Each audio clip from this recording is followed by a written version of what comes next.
Bharat Ratna doctor Bhimrao Ambedkar को कोटि कोटि नमन। ये कार्यक्रम डॉक्टर भीमराव अंबेडकर के जीवन पर आधारित है, जहां भारत की जनता के प्रति उनके योगदानों को पूरी सजगता से चित्रित और रेखांकित करने का प्रयास है। कार्यक्रम में दिखाई गई घटनाएं लब्ध प्रतिष्ठ पुस्तकों से ली गई हैं। इस कार्यक्रम के जरिए चैनल की ओर से एक विश्वसनीय, सजग और सकारात्मक प्रयास है कि डॉक्टर बाबा साहेब भीमराव अंबेडकर के जीवन की संघर्ष यात्रा एवं गौरव गाथा पूरे आदर के साथ घर घर पहुंचे और उनके योगदानों से सभी संपूर्णता में परिचित और आह्लादित हों। जब जाना ही नहीं तो चिट्ठी क्यों लेता ना? और मैंने साफ साफ कह दिया कि आप खुद ही जाके मेरे बेटे का इनाम लेकर आइए। पापा, आप झूठ कह रहे हैं।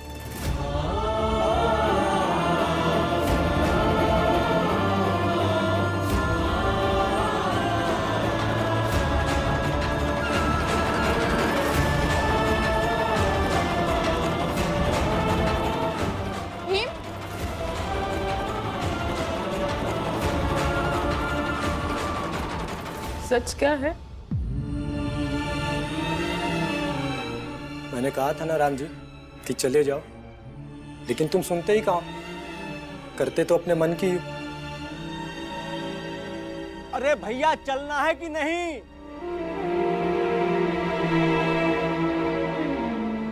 अरे भाई, कोई नहीं जाए, कोई कहीं नहीं जाएगा, तुम जाओ। अरे जब नहीं जाना था तो बुलाए ही क्यों थे? ये लो, हमने तो सुना था भोज में जाएंगे। अब क्या हुआ? लगता है समय से पहले इन्हें इनकी हैसियत पता चल गई। इन्हें पता चल गया कि वहां भी इन्हें बेइज्जत किया जाएगा। इसीलिए जाने से इनकार कर रहे हैं।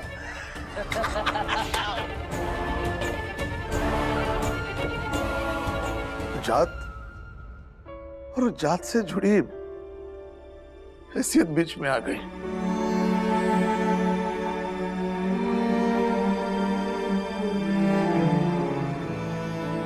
गुरुजी ने वहां जाने से मना कर दिया। एक तरफ से तो ठीक ही कह रहे थे। सोचा था घर जाके झूठ बोल दूंगा, लेकिन खुद को बेबस महसूस कर रहा हूं।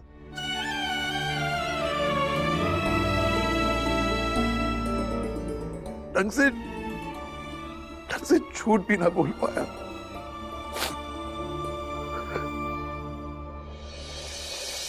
देवा को कैसे समझाएंगे? कैसे समझाएंगे बीवा को कि ये जात हमारा कभी पीछा नहीं छोड़ेगी?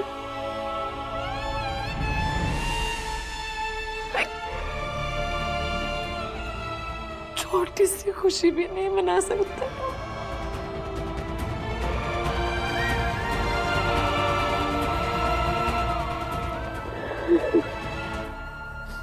भीम, तू ऐसे रो मत ना। पापा कह रहे हैं ना कि घर में भोज करते हैं। तू ऐसे रो रहा है तो मेरा कलेजा कट रहा है। रो मत ना। चुप हो जा, चुप हो जा बीवा। मुझे जाना है आई, मुझे भोज में जाना है, मुझे भाषण भी देना है आई, मुझे जाना है। हाँ बेटा, हाँ, मैं समझ रही हूँ, लेकिन तू भी समझदार है ना, तो तू भी समझने की कोशिश कर। अगर बाबा कह रहे तो कोई बात होगी ना। हाँ, सोच समझ के कह रहे होंगे ना। क्या समझो? हमेशा मैं ही समझू। मुझे कितना मन था कि मैं भोज में जाऊं। हाँ बेटा, भाषण दूं। हाँ बेटा। और बाबा ही तो नए कपड़े लाए थे ना। हाँ बेटा। फिर क्या हुआ? अब बाबा ही क्यों नहीं चाहते कि भोज में जाएं हम? बीवा,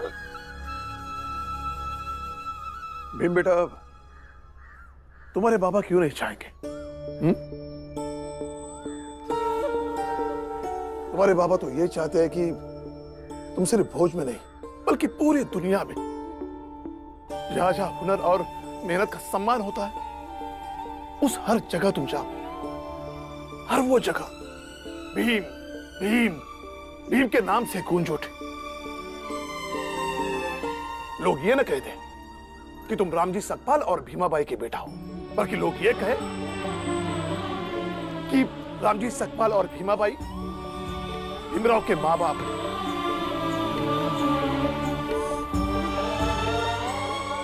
फिर हम यहाँ क्यों नहीं जा सकते बाबा? यहाँ भी तो हमारा सम्मान ही हो रहा था।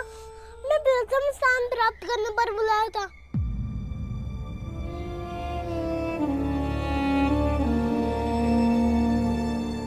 क्योंकि बेटा गुरुजी के साथ साथ मुझे भी डर लगने लगा था कि कहीं हाँ भी हमारे साथ वो व्यवहार ना हो जो उस दिन नाई ने तुम्हारे साथ किया था। तो बाबा आप जो कहते हैं कि पढ़ाई लिखाई से समाज की हर लकीर मिट सकती है, अब वो गलत हो गया ना। मैं पढ़ लिख कर प्रथम आया और मेरे प्रथम आने पर भी मुझे वहाँ छुआ ना जाए, इस तरह का व्यवहार करेंगे, मेरा सिर्फ मजाक ही उड़ाएंगे, तो प्रथम आने का क्या फायदा?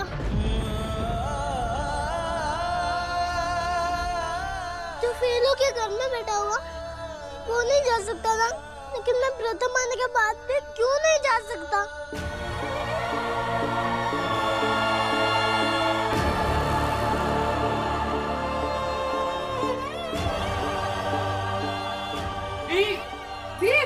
भीम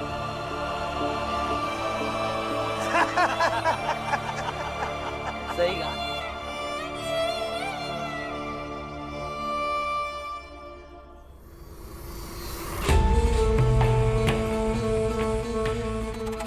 अरे भैया, कभी अंग्रेजी भोज खाए हो? कुछ पता है वहाँ क्या क्या खिलाते हैं? अरे भैया सुनने में आया है कि अलग अलग तरह की सब्जियां होती है, 3 तरह की रोटियां और 4 तरह के चावल। अरे क्या खिलाते हैं इससे ज्यादा जरूरी तो ये समझना है कि किसे खिलाते हैं। अरे कोई भी एरा गेरा किसी भी जात का जाकर थोड़ी ना खा सकता है वहां पर, है? ये खाएंगे भोज। भीम भीम बेटा चल, हम लोग वहां जाकर बैठ जाते हैं। इन लोगों को सबका मजाक उड़ाने की से और कुछ नहीं आता है। ये लोग हमारा मजाक ही उड़ाएंगे। चल आजा भीम। नहीं बुआ, मुझे भी देखने दीजिए कि जो कभी प्रथम नहीं आ सकता है वो कैसे दूसरे प्रथम आने वाले का मजाक उड़ाता है। मेरा कुछ मत समझाओ।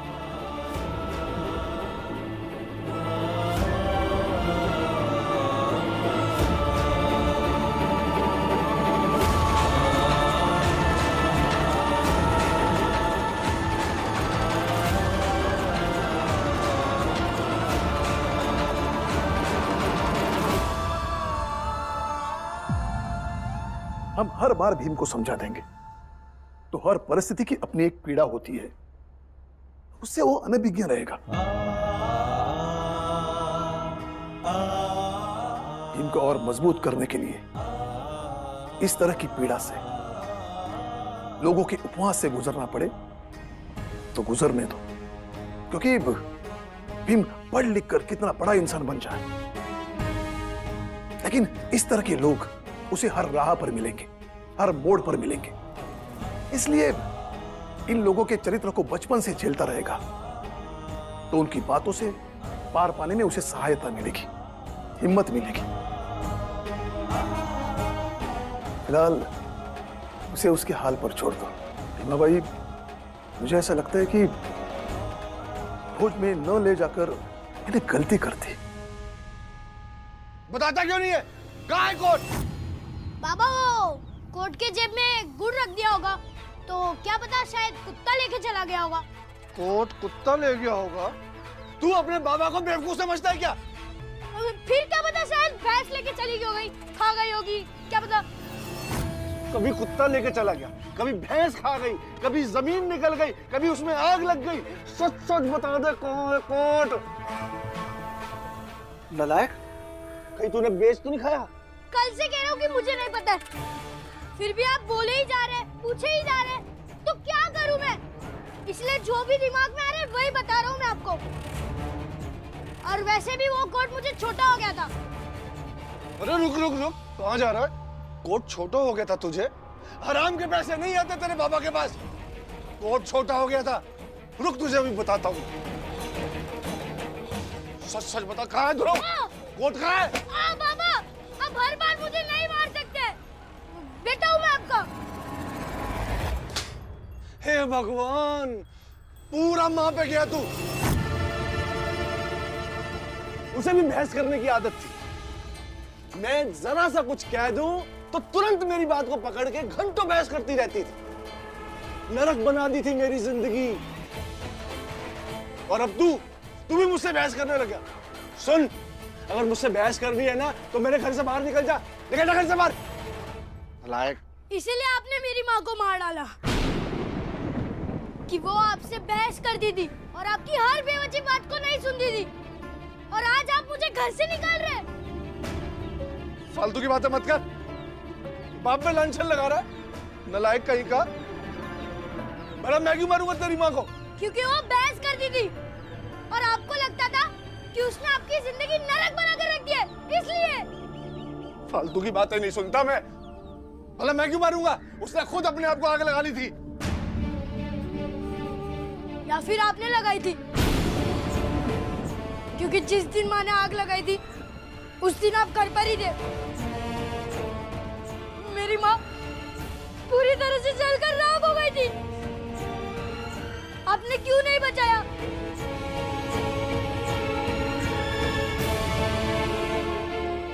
फालतू बातें मत कर मेरे साथ, नालायक कहीं का। आपने मेरी माँ को आग लगाई थी या नहीं मुझे नहीं पता, लेकिन मेरी माँ फालतू नहीं थी। रुको, ये रख लो। हम कोई भोज में नहीं जाने वाले। पर क्यों? बाबा ने मना कर दिया। पर क्यों का जवाब मुझे नहीं पता।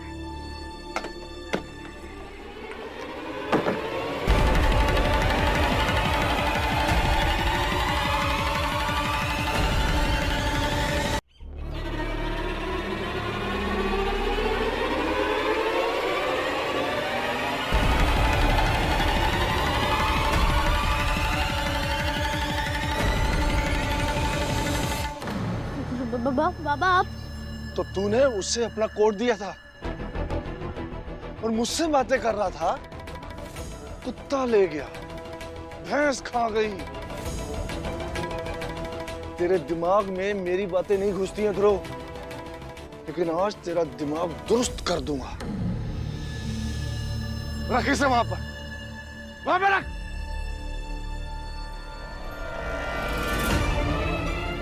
रख यहाँ पे। पीछे।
भीम, बेटा अब हो गया ना, अब क्यों मुंह लटका कर बैठा है? बस अभी छोड़ देना ये सब बेटा। भीम, सबको समझाता रहता है तू, और अब इतनी सी बात खुद नहीं समझ रहा है। आई कब से किसी से कुछ बात भी नहीं कर रहा है, आप ही समझा दो ना। हाँ बाबा, भीम उदास रहता है तो पूरा घर उदास लगता है। बाबा कुछ कीजिए ना।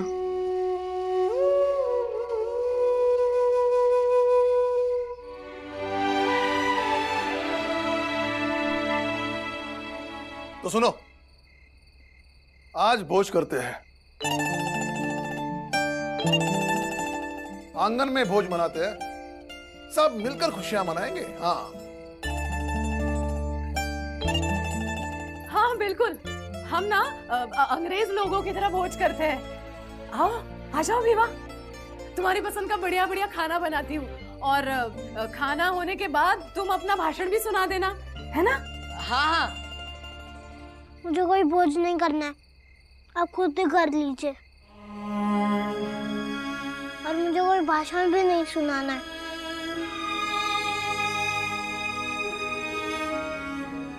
लेकिन हम तो करेंगे। हाँ हाँ हम करेंगे। भीमा भाई, अच्छा सा खाना वाना बनाओ। हाँ जी। नई साड़ी पहन लो जी। मैं भी नए कपड़े पहन लूंगा। हाँ।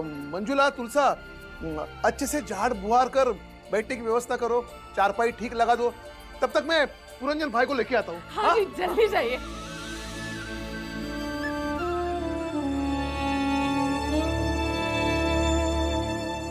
तुम सब लोग खड़े क्यों? चलो चलो जल्दी तैयारी करो। हाँ हाँ चलो। हाँ चलो चलो तैयारी करते, चलो हम खाना बनाते। तुम तुलसा मंजुला की मदद करो, जाओ।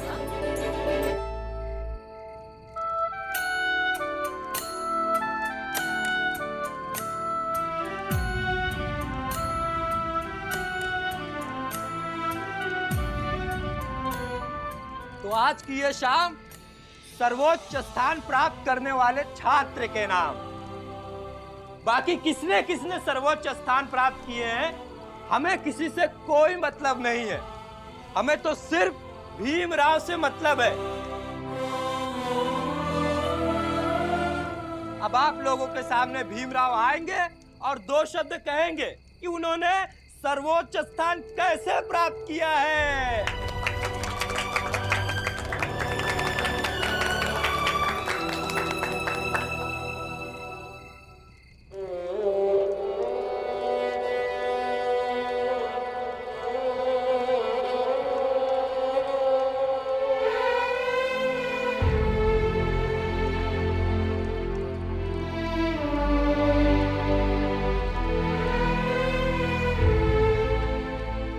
भीम भीम भीम चल ना, जो भाषण तूने तैयार किया है वो सबको सुना। चल। मुझे कोई भाषण नहीं देना है। भीम अब ये ज्यादा हो रहा है, चल ना। हाँ चलो चल चल। मुझे ये सब अच्छा नहीं लग रहा है, तो मैं क्या करूं? मुझे अकेला छोड़ दीजिए।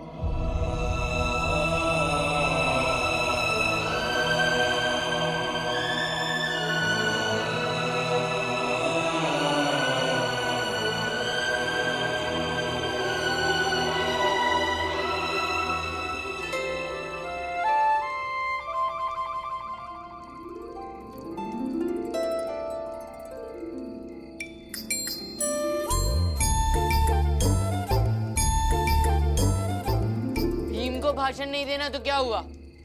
भीम की खुशी में हम ही भोज कर लेते हैं।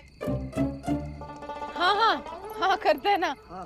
अच्छा, थोड़ी देर के लिए मान लीजिए कि मैं ही भीमराव हूँ और भीम की जगह मैं भाषण दूंगा। हाँ ये सही रहेगा, तुम भाषण दो और हम लोग सोच लेंगे कि भीमराव भाषण दे रहा है। हाँ चलो शुरू करो। मेरा नाम भीमराव है। मैंने अपनी स्कूल में सर्वोच्च स्थान अपनी मेहनत और कठिन परिश्रम से प्राप्त किया है। मैं सुबह शाम पढ़ाई करता हूँ, स्कूल जाता हूँ, क्योंकि उसके अलावा मुझे कोई चीज अच्छी नहीं लगती। और मैं कोशिश करूंगा कि हर साल मैं ही सर्वोच्च स्थान प्राप्त करूं।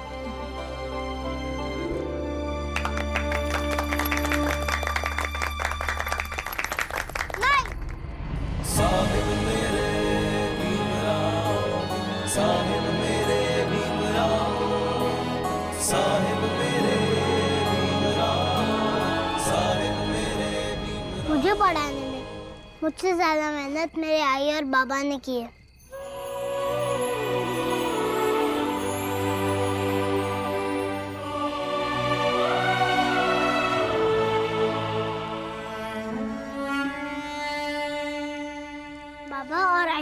मुझे बार बार ये बताया है कि हम जैसे गरीब और समाज के सबसे नीचे जाति के लोग के लिए पढ़ाई के अलावा और कुछ उपाय ही नहीं है जीवन में खुशहाली लाने का।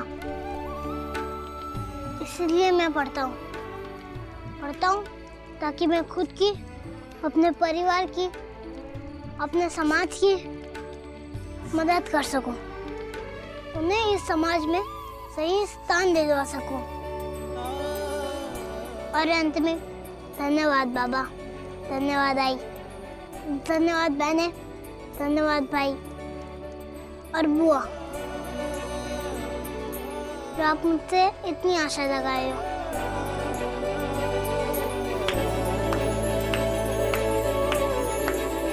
ये रहा हमारे सर्वोच्च स्थान प्राप्त करने वाले भीमराव का भाषण। शाबाश भीम, शाबाश, यूं ही जिंदगी में आगे बढ़ते रहो।